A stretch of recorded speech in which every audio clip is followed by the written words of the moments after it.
speaking of jet ski rentals, so yesterday we're on our way out to dinner, right? And those doofuses that have the jet ski rentals down there at George English Park, one of the 10 companies, totally lost one right in the middle of Sunrise Boulevard. You showed me the picture. Stopping traffic. I mean, just in case they didn't screw the park up enough and the flow of everything goes, they just bring it right out to Sunrise Boulevard. We'll drop one of the jet skis right there. So we got the boat ramp all screwed up, and now we got Sunrise Boulevard westbound screwed up. You know what? I feel like that was kind of poetic that happened, because I feel like that gave people the opportunity to really see just how much of a menace they are, not just on the water, but now on the road. You know what I mean? I do know what you mean. The problem is the people that are offended by jet ski rental companies are the minority. Yeah. Most people think it's great. Oh, it's fucking great. We'll go down to the boat ramp, get on a jet ski for fucking $50. We can go and act like an idiot. And they think it's phenomenal. Then, maybe 10% of the people down there think it's horrible. And the problem with that is the city of Fort Lauderdale and Hullover boat ramp, they're doubling down. They're making it easier and better for jet skiers and harder for regular recreational boaters. And they're making it easier for jet ski rental companies, which is really sad. Just pimping out the ramps. The public ramps that we pay for jet ski rental companies to get in our way and piss us off. The funny thing is, every time, I was in the Keys for New Year's weekend, and I seen, I brought my paddleboard out there, and, I paddled for 3 hours. Saw manatees, saw American crocodile. That was pretty cool. All that life out there. I can hear them from a mile away coming. Jet skis. And they all have a look to them, too, I've noticed. Have you noticed that? The people that are hardcore in the jet skis, they have a look. They typically are tatted out. You know what? I don't know. Let me not go down that road, but I just feel like they always have a look to them. Yeah, they do have a look. They look like they don't fit in. Exactly. That was what I was trying to say. I couldn't figure out how to word it, but it's okay. You can offend people. It's okay. Yeah, no, I know. But dude, this is my first time back on in so long. I don't know if I want to go full in this early. Might as well, because Norm has already friggin' offended everybody and has pissed everybody off. So yeah, he was doing that before the podcast too. But well, I'm just saying, it gives love you, Norm. Gives you a little bit of a buffer. True. And Norm doesn't. He doesn't care. He actually takes pride in it. Yeah. No, he does it better. He does it better than most people, though. I got to give him credit. To irritate people and offend everybody. But he's good at it, though. You know what I mean? Yeah. But no, I seen him coming. But one of the things I wanted to talk to you about today, though, kind of going back into, all the wildlife I saw down there in the Keys. So, not to go too much into it, but, the past about year, I haven't been fishing as much, kind of personal stuff, and don't have the money to do it like I used to. Hopefully that'll change soon. But without being able to fish too much, because I get bored, and I had to find some other things to do. So, my mom and sister live up in the Central Florida area. Orlando. Yep. And so I'd gone, I typically go up to that area, and I know they got the St. Johns River up there. And I've been hearing about the St. Johns River from my boy Flip, because, Flip lives up there too. So doesn't the St. John start in Orlando? No, I think it goes up further, actually. I think it starts further up near Jacksonville. I could be wrong on that. No, it ends up by Jacksonville. Is that where it ends? Yeah, it comes out of the Jacksonville, whatever they call the inlet there, the big port they have there. The St. John's ends up flowing out of Jacksonville, but I think it starts... So then it starts... Okay, so then it must start in Orlando. Start up Orlando. Okay.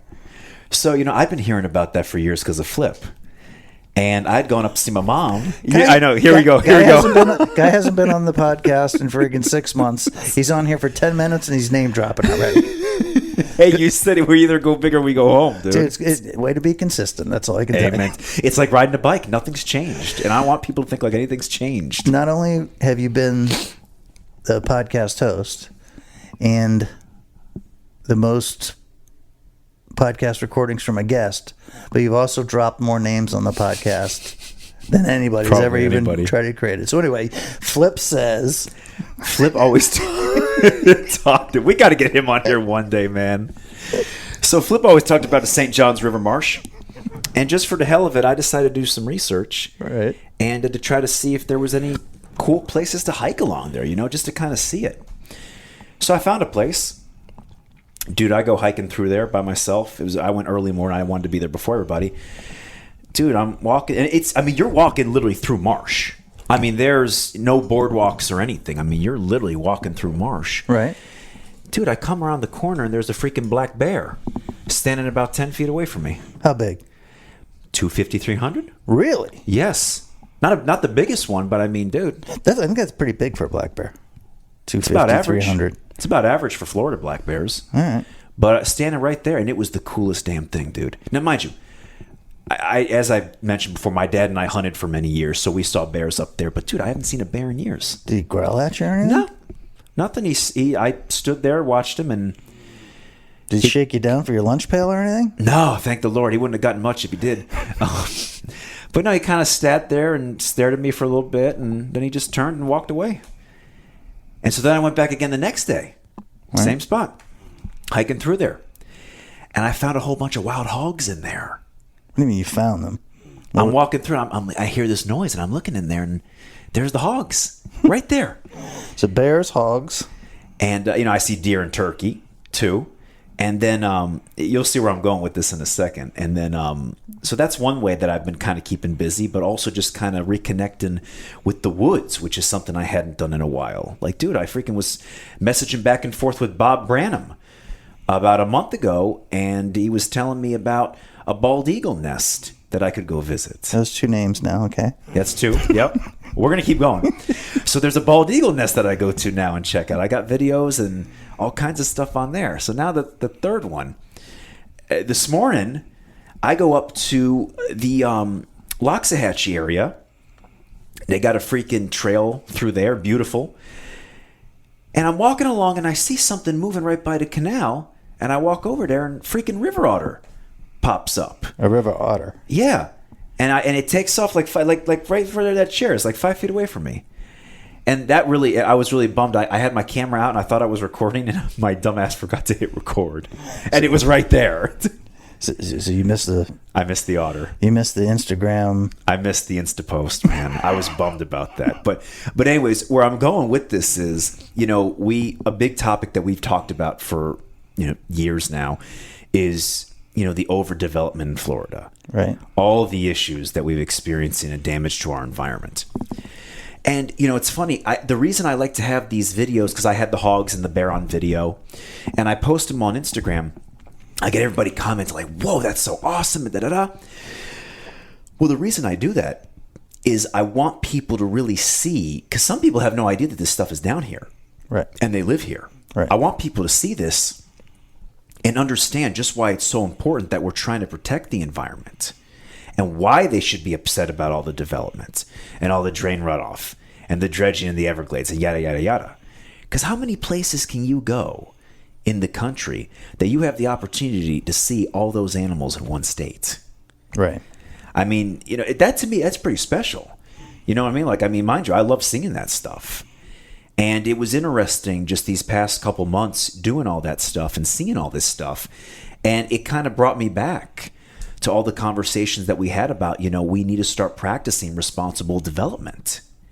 And if I'm rambling here, cut me off. No, it's good. That's what podcasts are for. You ramble like a son of a bitch. And we do it good. So there's another park up by my mom's up there in Orlando. It's called the Econ River Wilderness Area. It's a very nice little place. They got all like gopher tortoises and armadillos around. It's nice. Nice little place to go walk. So the otters are kind of like son of a bitches. They are cool, though. They are cool looking. We used to have otters in the New River. What? Yep. You used to see otters in the New River? In the 80s, in the back of the river, you'd see otters up there. You'd see the crocodiles like you're talking about, alligators, shit like that. In the New River? In the New River, in the 80s. I was going to say there ain't no way. There ain't no otter living in the New River now, I can tell you that. No, it's just rats and cockroaches and buzzards. Dude, you know what's crazy, though? I didn't realize how tough otters actually are. Why, did you fight one or something? Well, no, but dude, somebody told me one time, a small alligator, if it tries to attack an otter, probably the worst mistake it'll ever make. So you think, Dude, an otter they'll could- tear up a freaking gator. they do got some nice chompers. You see their teeth? How about their claws? Like, I mean, it's funny. They're actually typically they're pretty shy of human. Like I said, I mean, the one looked up and saw me and just ran. But no, dude, like if a freaking gator goes after them, they'll freaking retaliate. Nice. Especially if there's a couple of them. Anything in the weasel family is like usually a total badass. Like Wolverine. Wolverine's a weasel. That's like a total badass. That's kind of weird. Because you use the word slang weasel like it's like, you know, not a badass. Like, look at that weasel, you know? Nah. Well, I see what you're saying. Like if I was talking about like a politician, I'd call him a weasel too, Right. but he's not a badass. Right. That's my point. Usually when you use the word- We'll have to make another list of who the badass weasels are in politics, right? So you were pretty down Orlando when your mom first moved up there and you were visiting and stuff. So Dude, I hated it because there was nothing for me to do.